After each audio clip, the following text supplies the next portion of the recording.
Welcome to BLove Fantasy, where fantastic stories are made real. Let's go. Part 1 of The Bet. I never believed in love at first sight. Hell, I barely believed in love at all. That's why when Kai first approached me at that coffee shop 3 months ago, I didn't think much of it. He was tall, confident, with that easy smile that came naturally to people who'd never been hurt. The kind of guy who probably had a line of admirers waiting for their turn. "Is this seat taken?" he'd asked, gesturing to the empty chair across from me, even though half the cafe was empty. I should have said yes. Should have told him to find another table. But something in his eyes, warm, almost nervous despite that smile, made me hesitate. "It's all yours," I'd said, returning my attention to my laptop. He didn't leave after his coffee was finished. Instead, he started a conversation. Asked me about the book beside my computer, about what I was working on, about whether I came here often. Small talk that somehow didn't feel small when it came from him. I'd built walls around myself after the last time. After Daniel made it clear that guys like me, quiet, bookish, too intense, weren't worth the effort. "You're exhausting," he'd said. "Always in your head, always overthinking everything." So when Kai came back the next day, and the day after that, I kept waiting for the catch. Waiting for him to get bored, to realize I wasn't worth the effort, to move on to someone easier, brighter, more interesting. But he didn't. "You don't have to keep coming here, you know," I told him after the first week. "I'm not much company." He'd laughed, this soft, genuine sound that made something in my chest ache. "I like your company." Is that so hard to believe? Yes, I wanted to say. Yes, it is. Instead, I just shrugged, hiding behind my coffee cup. The thing about Kai was that he was persistent without being pushy. He never demanded more than I was willing to give. When I was quiet, he filled the silence with easy chatter. When I finally opened up, sharing fragments of myself I usually kept hidden, he listened like every word mattered. "Tell me something about you," he'd said one rainy afternoon, when the cafe was nearly empty and the sound of rain against the windows made the world feel smaller, safer. "Something real." I'd hesitated, fingers wrapped around my mug. "I'm afraid of letting people in," I admitted quietly, "because everyone leaves eventually." He'd reached across the table then, his hand covering mine. Warm, solid, real. "I'm not going anywhere," he'd promised. And God help me, I believed him. It happened slowly, the falling, like ice melting in spring, gradual, inevitable, irreversible. His texts in the morning asking how I slept. The way he remembered I didn't like onions and always ordered my food accordingly. How he'd show up on my bad days with my favorite pastry and just sit with me, not needing me to explain or perform or be anything other than what I was. "Why me?" I'd asked him one night, as we walked through the park, our shoulders brushing with each step. "You could have anyone. Why choose someone so complicated?" He'd stopped walking, turning to face me under the streetlight. Rain had started to fall, soft, misty drops that caught in his hair like diamonds. "Because you're real," he'd said, his voice low and certain. "Everyone else is just noise. But you, when you laugh, I know you mean it. When you talk about things you care about, your whole face lights up. You don't pretend to be anything you're not."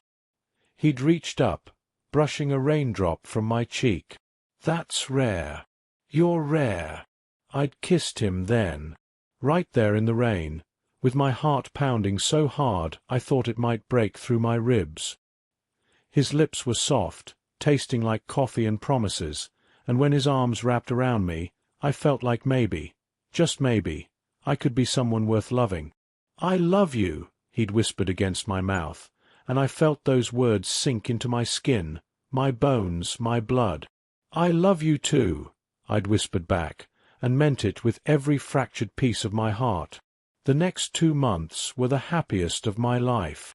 We fell into a rhythm, mornings at the cafe, evenings at his apartment or mine, weekends exploring the city or staying in bed talking about everything and nothing. He introduced me to his best friend Marcus, who teased us relentlessly but with obvious affection. I showed him my favorite bookstore, the hidden one in the basement on 5th Street, and he bought me a first edition of my favorite novel without me even asking. "How did you know?" I'd asked, holding the book like it might disappear. "Because you light up every time you talk about it," he'd said, kissing my temple. "And I love seeing you happy." I started to believe. Started to let myself imagine a future where I wasn't alone, where someone actually stayed, where love wasn't just a beautiful lie people told themselves. I should have known better. It was a Thursday. I remember because Thursdays were our cafe days, our tradition from the beginning. But Kai had texted saying he was running late, something about meeting Marcus first. I decided to head to the cafe anyway, order his usual drink, surprise him with his favorite chocolate croissant. I was walking down the corridor toward our usual table when I heard his voice. Kai's laugh, coming from around the corner in the back section where the couches were. And then Marcus's voice, louder, more animated. I should have called out. Should have walked around the corner. But something in Marcus's tone made me freeze. "Bro, I can't believe it's been 3 months already," Marcus was saying. "You've really committed to this thing." "Yeah, well." Kai's voice. My Kai. But something in his tone made my stomach drop. "It's been more complicated than I thought it would be." Complicated? Dude, you won the bet fair and square. 2 months was the requirement. You made it to 3.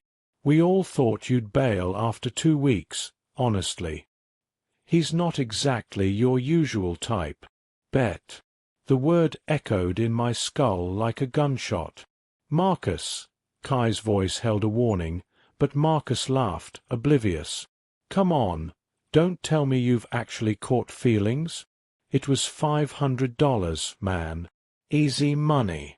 You saw a challenge, quiet, closed-off guy who clearly had trust issues, and you went for it. Nobody thought you could actually make him fall for you, but damn, you really sold it. The coffee shop meetings, the deep conversations, all that romantic rain-kiss shit. I mean, if I didn't know better, I'd think you actually cared." Silence. The drinks in my hands felt impossibly heavy. The croissant bag crinkled in my grip. "It's not." Kai started, his voice strained. "It's not like that anymore." "Oh shit. You do have feelings." Marcus whistled. "This is either the best plot twist ever, or you're about to seriously complicate your life, my friend. What are you gonna do?" "Tell him it started as a bet. Because that's gonna go over real well." "I don't know," Kai said quietly. "I don't. I didn't expect." I didn't wait to hear what he didn't expect. My hands were shaking so badly the coffee lids popped off, hot liquid scalding my fingers. I barely felt it. $500. A bet. Easy money. Every moment replayed in my head with new context. His persistence at the coffee shop, not genuine interest, but determination to win. His questions, his attention, his promises, all calculated moves in a game I didn't know I was playing. The way he looked at me, touched me, said he loved me. Performance. All of it, performance. "You're rare," he'd said. No. I was a mark. A challenge. A punchline to a joke his friends would laugh about over beers.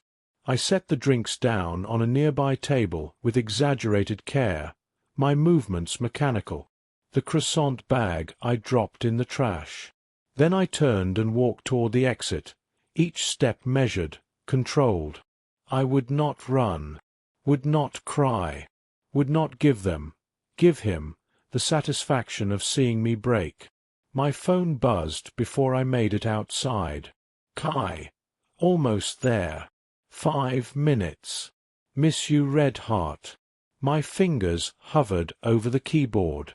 So many things I wanted to say. Wanted to scream. But what was the point? Me. Don't bother. We're done. I blocked his number before he could respond. Then Marcus's for good measure. Then I walked home in the rain. Real rain this time, not the romantic drizzle of 3 months ago, but cold, punishing sheets of water that soaked through my jacket and plastered my hair to my skull. I'd been right all along. Love was a lie. People left. And I was the fool who'd let himself forget. The apartment felt too quiet when I got home. Too empty. Full of phantom memories. Kai on my couch. Kai in my kitchen making breakfast. Kai in my bed tracing patterns on my skin while we talked until 3 in the morning. All of it fake.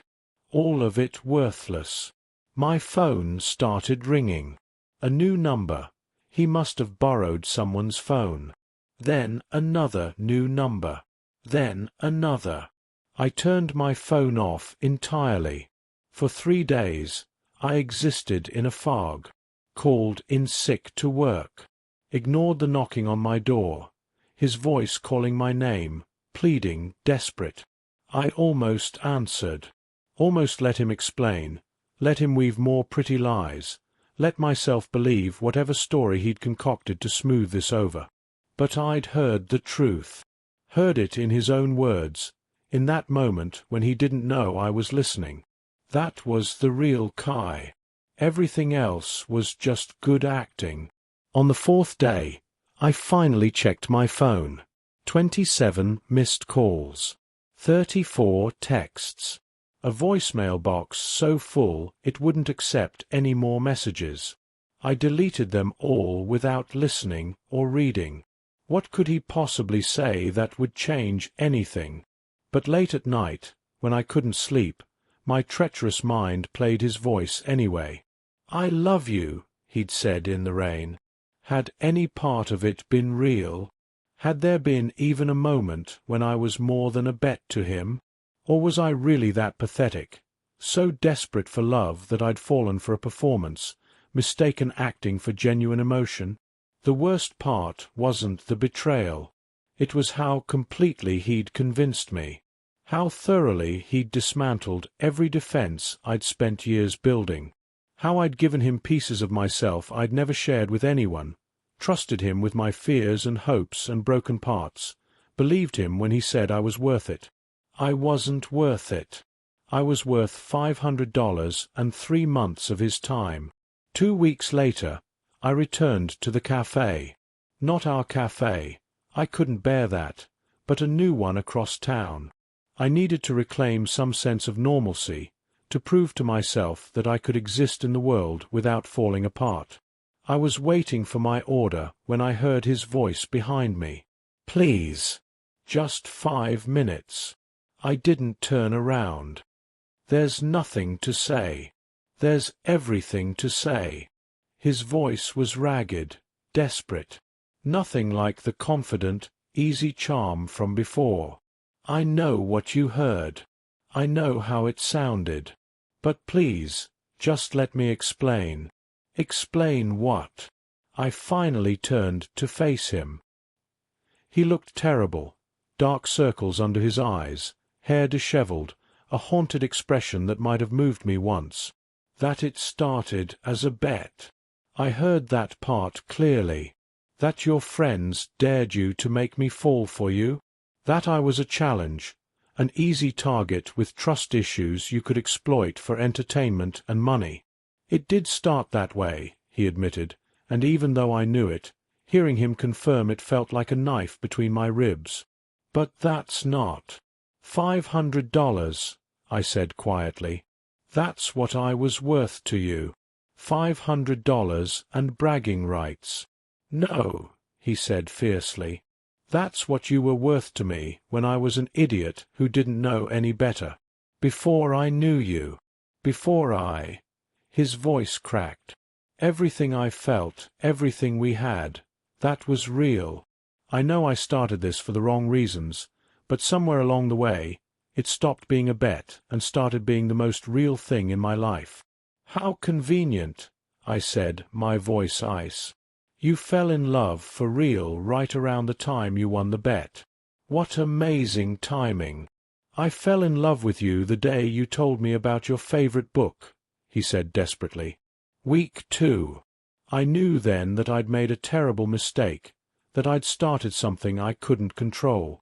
I tried to tell you so many times, but I was terrified of losing you. So you just lied instead. Every day, every kiss, every time you said you loved me, a lie built on a foundation of manipulation and deception. The love wasn't a lie, he insisted. I swear to you, what I feel for you is real. Yes, I'm an asshole for how it started. Yes, I should have told you. Yes, I deserve for you to hate me. But please don't think for 1 second that what we had meant nothing to me. You're not a joke. You're not a bet. You're the person I think about first thing in the morning and last thing at night. You're the person who made me want to be better, who made me realize what love actually feels like. I love you.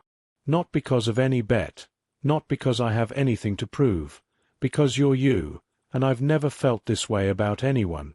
I stared at him, this man I'd loved, this stranger I never really knew. Maybe he did develop feelings. Maybe somewhere in the performance, something genuine emerged. But it didn't matter. The problem, I said slowly, is that I'll never know what's real. Every memory I have of us is contaminated now. Was that laugh genuine or practiced? Was that tender moment sincere or calculated? I can't trust anything about what we had, which means I can't trust you.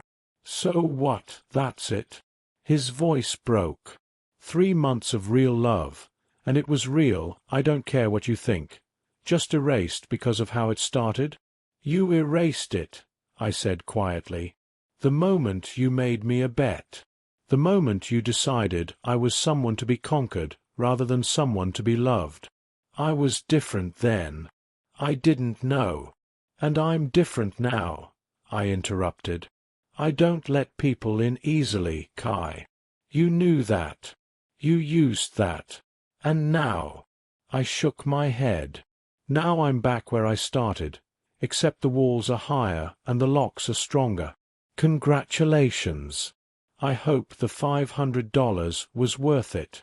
I picked up my coffee and walked past him without looking back. I love you, he called after me. That's real. Whatever else you believe, please believe that.